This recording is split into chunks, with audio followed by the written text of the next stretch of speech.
নমস্কার। আজকের শ্রুতি নাটক মানসিকতা। মা এই শোনো না, যা বলছিলাম, ওই শিবপ্রসাদের বউটা একদম পাতে দেওয়ার মতো ছিল না।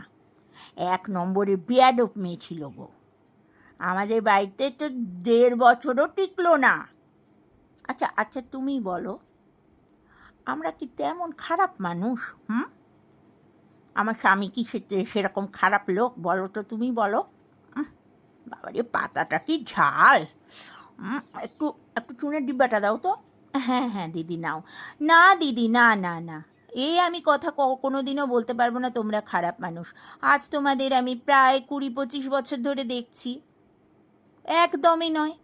তোমরা সারাক্ষণ ঠাকুর দেবতা পুজো আচ্চা নিয়ে থাকো, মন্দিরে যাও, কত ভক্তি তোমাদের, আর কত মিষ্টি ব্যবহার। আমি কোনো দিন তোমাদের খারাপ বলতে পারি? তাহলে ছুটে ছুটে তোমার সাথে গল্প করতে আসি?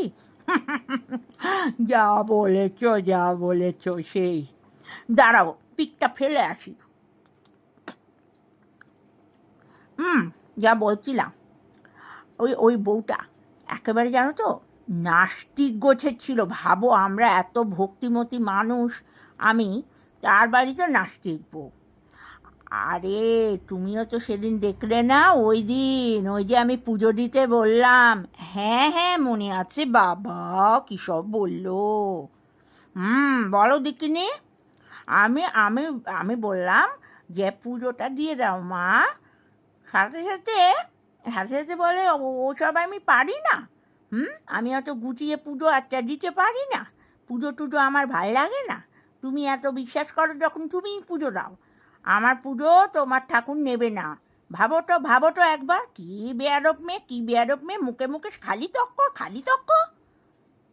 হ্যাঁ জানি না আবার বাবা, জানো তো, সেদিনকে গিয়ে আমি বাড়িতে সকলকে গল্প করেছিলাম তনিমাদির কপালটা কি খারাপ, ছেলের বউটা একদম লক্ষ্মী হয়নি।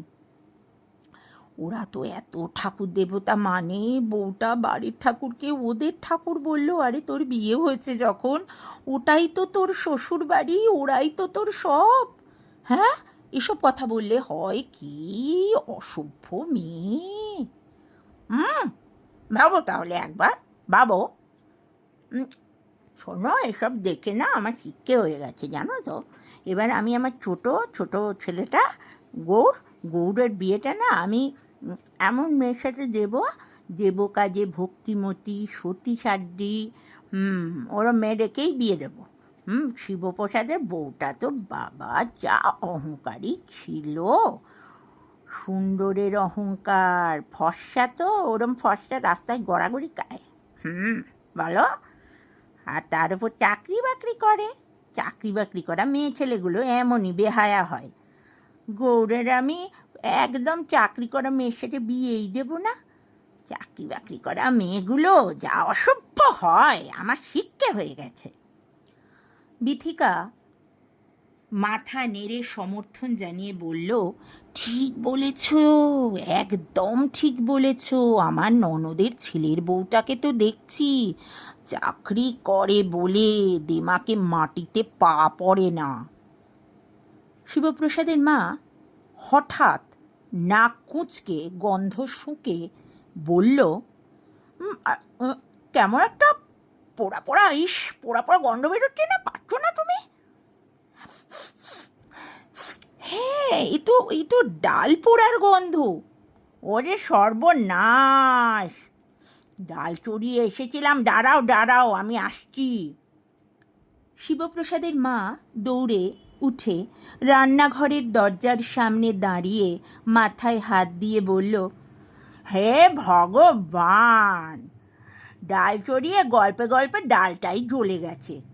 বিথিকা বলল, ওই যে নাম নিয়েছ অলক্ষীর, আর নাম করবে, গেছে ডাল পুড়ে। যা বলেছ। শিবপ্রসাদের মা বৌমাটির প্রতিবেশীর মুখে এরম ধরনের নিন্দে শুনে একটা শান্তির দীর্ঘ নিঃশ্বাস ছেড়ে বলল,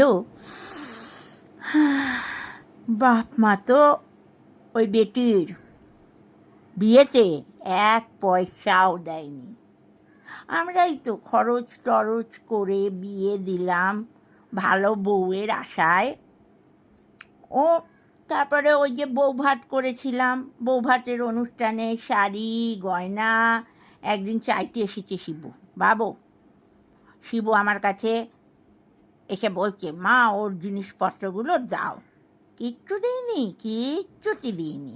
বলে দিয়েছি, চাকরি করে তোমার বউ, যাও তাকে নিজে গড়িয়ে নিতে বলো। বৌভাতের গয়নাগাটিতে বউদের কোনো দাবি থাকতেই পারে না। তুমিই বলো। একদম থাকতে পারে না। বেশ করেছো দাওনি। পুরোটাই শ্বশুর বাড়ির সম্পত্তি। বলে কি, ওই যে আমার মেয়ে, ওকে একটা বৌভাতের নাকছবি উপহার দিয়েছিল, নাকছাবি। তাই ওই নাকছাবিটা চাইছিল। যখন বলেছি কিছু দেবো না, তখন বলছে ওই ছোটো একটা নাকছাবি, ওটাই দাও। আমি বলে দিয়েছি ওসব আমার কাছে নেই। আমাদের বাড়ির বউ চলে যাবে, আমাদের সাথে থাকবে না, আমাদেরকে সেবা করবে না, ওকে আমি দেব। বই গেছে আমার দিতে। শিবপ্রসাদের মায়ের কথা শুনে বিথিকা বলল, যা বলেছ ঠিক করেছ। আর তখন তোমার মেয়ে কিছু এর ইয়েতে বলেনি যে ও দিয়েছে, ওকে গিফট দিয়েছে, সেটা তুমি দিচ্ছ না, সেই হিসেবে কিছু বলেনি?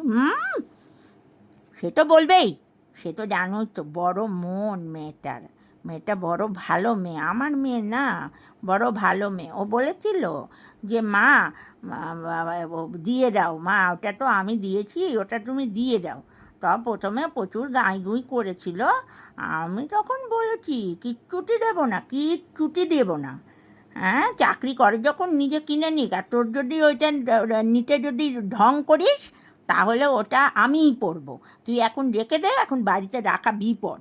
আমি বলে দিয়েছি আমার কাছে নেই, সেই জন্য ওকে দিয়ে দিয়েছি।